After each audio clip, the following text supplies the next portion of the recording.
Hey everybody at MD, Bob Chick along with David Baye. We are here in Toronto, the 4th annual Toronto Pro SuperShow, David, and it is super indeed with 6 pro classes going on here tomorrow. It's a big show, one of the biggest shows that we've had so far of the year with women's fitness and women's bodybuilding. Obviously the numbers for the athletes is going to be higher than some of the other shows, but definitely going to be a full day tomorrow and Sunday. They're actually running the finals for women's and men's physique on Sunday, something a little bit different this year. Well, I think a good move, too, because as most people know, people are off on Sunday, so it makes a lot more sense to me to have an expo going Saturday and Sunday than the traditional Friday and Saturday. Right. Friday, of course, people are in traffic. They're getting back from work. So Ron Hache doing a great job here in his 4th year and here at the Bassett Theater and a great great expo. I mean, this place is set up perfectly. 500-plus athletes in their amateur division, the OPA, here in Toronto. That's like the NPC equivalent for those who don't know.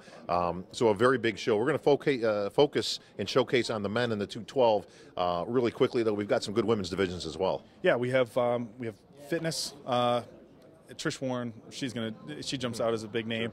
We have a figure division. Antatoni's going to be your favorite in the figure. Women's physique. Aren't really any big names here for women's physique, so it is open. It's a chance for somebody to make themselves a big name. Pro women's bodybuilding, not really any of the bigger names that we've seen in the past in bodybuilding. A couple of veterans, but again, not really any clear favorites for the women's physique or the women's bodybuilding division. We have men's physique also, only a couple of bigger names. We have Billy the Breadman Sullivan. Breadman, always in the house. And then Anton Antipov and Matt Acton, I would say, are probably going to be your 1 and 2 favorites. So yeah, a lot of divisions, a lot of good competitors, but again, an opportunity for some people to really jump out and make a name for themselves here in Toronto.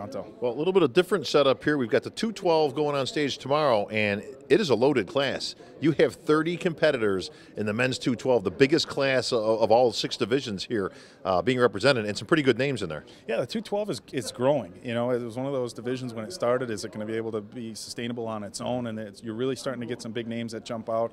You know, as far as the big names, Guy Cicherillo and Baye Edwards have to be favorites. And coming off a win, Guy's got to be riding pretty high right now. Well, 2nd place in New York. You know, coming off that win in Dallas, and then 2nd place in New York. He's a little angry about New York, so expect him to be aggressive as always. Some other big names, Mark Dugdale coming off a pretty good finish. I believe he got 3rd at Body Power over in UK. Mark's been just traveling the world. It's kind of funny. We were laughing about earlier. I says, yeah, I almost wanted to say you're back in U.S. soil, but forgot we were in Canada. So technically, he's still out of the country. He's back in North America, so closer to home than he's been. Marvin Ward in the 212. I was extremely impressed with Marvin Ward in New York. Could have been just a hair tighter, but structurally and from a muscularity standpoint, excuse me, he's fantastic. You got some good Canadians too, and Baye Edwards in there, who's really made his mark in the last year or so. And missing anybody out of 30 guys, you got some top names in there as well. Darren Glenn, Hollywood is jumping in.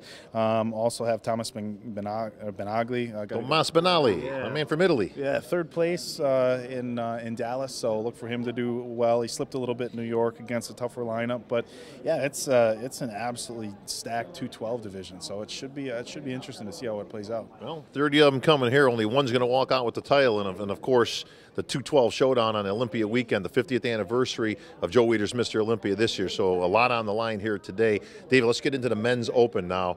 Not a lot of superstars in there, but a few names just jumped in at the last minute. Yeah, Tony Freeman's in now. You know, as far as the other names, we have Juan Morel, I almost said Juan De La Rosa. Juan Morel, John De La Rosa, Lionel Bayecki. You know, we're winding down the year. We have this show. You have the Chicago Pro on July 4th, and then you have one in Tampa and Sacramento. So there's only a few shows left before the end of the year. There's some big names like Johnny Jackson, like Tony, aren't qualified for the Olympia. Well, Hani Rambo looking good right now because he's got the last chance saloon in there in the States at least, and you got to go to Finland, I think, to qualify if all else fails. So Hani's in a pretty good driver's seat right now for getting some good talent. But let's talk about that talent here. Bayecki in the mix now. And he's had kind of an up and down here since Brazil. He came in, all that fanfare on the site, everybody, and 87% of you guys thinking he should have won. Please. But, dumbasses. However, you thought he could come back in New York and kind of redeem, and We didn't see that. No, and I've said this before, and I caught some flack for my commentary in New York. Lionel should really be winning almost every show he enters. Again, that's not the Arnold and the Olympia. Should be. And in bodybuilding, should be it just doesn't get you that far. Well, let's talk about that for a second, David. If, hypothetically, Lionel Baye shows up and 100% here, can anybody beat him? No. Absolutely not. Unanimous first place across the board, and that's not to take anything away from John or Juan or Tony. I just think from like I was saying with Marvin Ward, from a structural standpoint, from the amount of muscle that he's carrying, small waist. If Lionel is 100%, which is a big if, we haven't seen that yet. Like I said, I think there's only a handful of guys in the IFBB that can beat him. But well, let's talk about the handful here, because you do have the X-Man Tony Freeman. We haven't seen Tony in a while, so he could be refreshed and back, and definitely will be in the mix. There's no question about that. You got the tag team combination of Juan and John from New York, but both guys coming off of multiple shows. Now, they're kind of in uncharted waters right now in terms of prep, and it's very, very difficult to go show to show to show. So what can we expect from these two guys? They've shown a pretty good level of consistency as far since they've turned pro, so I wouldn't expect to see John or Juan off at all. But you do bring up a good point. It's when you start to diet for a long period of time, your body can get tired, and depending on what else you have going on in your life, it can be really difficult to peak over and over again, especially with such short breaks in between. Tony Freeman working with George Farah now, as far as I know, that's a relatively new thing. So I don't know. Tony's been great in the past. Sure. So when you take somebody who's been really consistent and say they're working with somebody new, sometimes it's hard to say, well, he's already been good on his own, but maybe we'll see a different look from Tony. And I mean, you really never know. I mean, Johnny Jackson. I was going to say, yeah, you got Johnny Jackson, one of the world's strongest bodybuilders, but can he be one of the best bodybuilders here on the stage? Johnny still looks fresh, man. That upper body still, the legs are always going to be a little bit behind. Not so much because the legs are lacking, but more that the upper body is just so big. Yeah, his upper body it's absolutely incredible. I mean, it's world class, and I don't know that there's a lot of people that are better than them, but it's a full body show. And from the sides, his legs have good depth front to back, but when he's standing in his front shot, he just doesn't have the quad sweep that some of the other guys have. So, for as much as I like Johnny and as much as I respect him as a bodybuilder, I think unless some of the other guys are off, I don't know that he's going to be able to pull out a win.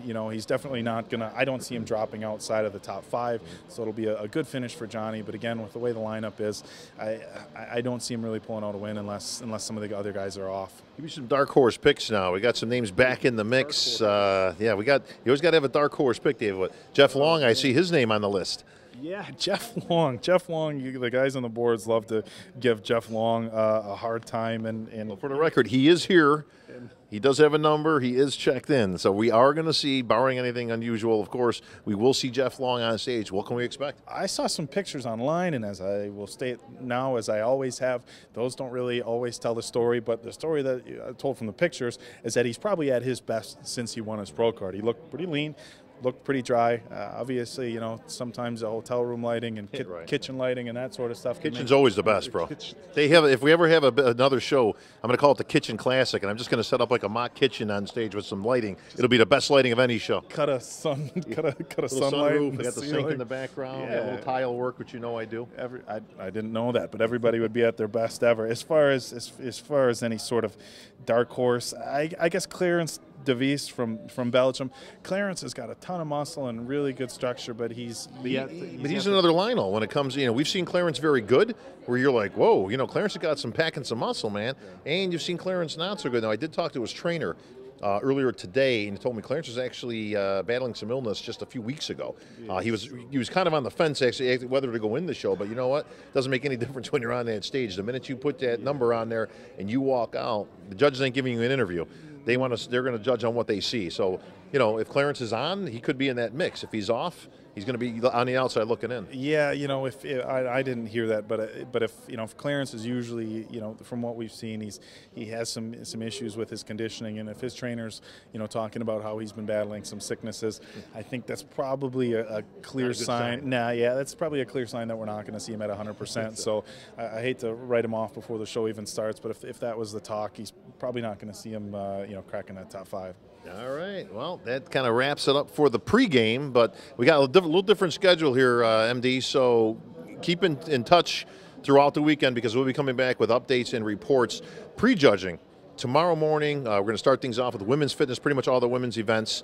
Then we're going to move into, there's no men's tomorrow. Oh, I'm sorry, no men's tomorrow morning. Tomorrow night at 6 p.m. Well, they run their schedule 2:12. 2:12 tomorrow. 6 p.m. is the men's open. So for those looking for the results or the play-by-play, you're not going to see any until 6 p.m. tomorrow night. We're going pre-judging and then right into the finals.